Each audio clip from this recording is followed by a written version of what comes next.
When I first entered the world of mirrorless cameras, I had little money for my photo gear, but still I wanted that quality look. Well, and of course, the bokeh. I wasn't satisfied with the kit lenses, but I couldn't afford a good prime with a decent AF. And then I realized that even the cheapest mirrorless offered one of the best features that can be found in today's cameras: the image magnification and the focus peaking.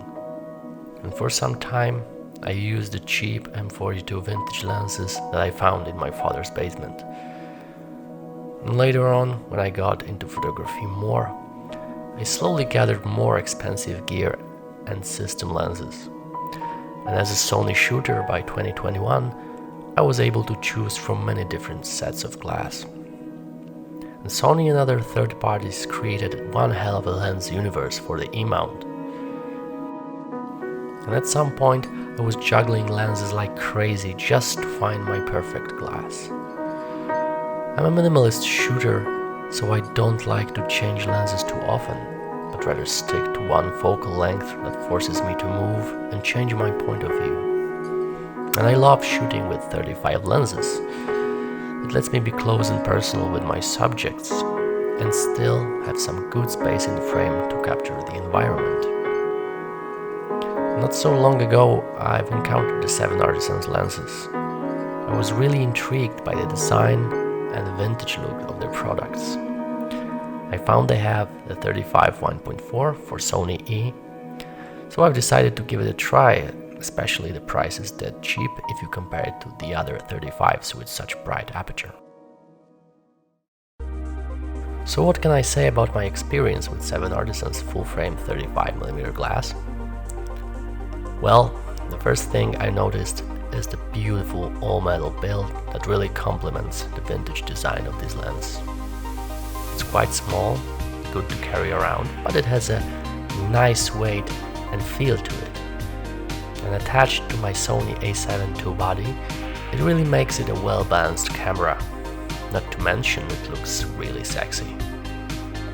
It's a fully manual lens, so you have to set your aperture and focus directly using rings on the lens itself. Unfortunately, you won't get any additional data from it, as it has no electronic interface to connect with the camera's body. Speaking about the rings, the aperture rings is very nice and has a soft click between the values. The focusing ring works perfectly. It's very smooth and has that comfortable resistance that allows you to focus precisely. And also with a little practice, very quickly. While fully open, this lens can be very soft and offers a rather low contrast image, especially at close range. But it's also the point where it shines with its character. Personally, I think this unique rendering is what makes this lens so fun to use. And the dreamy look of the 1.4 and the crazy bokeh are the signatures of this glass. The chromatic aberration is bad.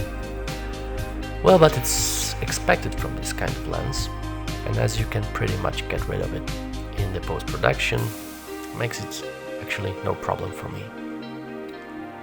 The distortion, well, it's there, it's not that bad, it's not good, and there's no lens profile for the Lightroom at the moment, but it's pretty manageable, I think. The only thing that hurts sometimes is the very visible vignetting and purple haze in the corners, most likely caused by the build of this lens, but as some might say, it's also a part of the character this lens offers. And as you get used to manual focusing, you'll have great fun with it. This little lens taught me to respect the shutter more and take my time to compose the shot before pressing the button. And it's really rewarding when you learn to hit the spot with the focusing, especially with a fully open aperture where the DOF is very shallow.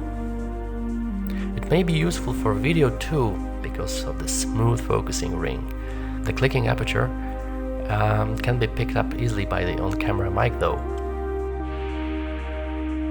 Personally, I think this lens makes you a better photographer by getting you think more and feel more through your viewfinder.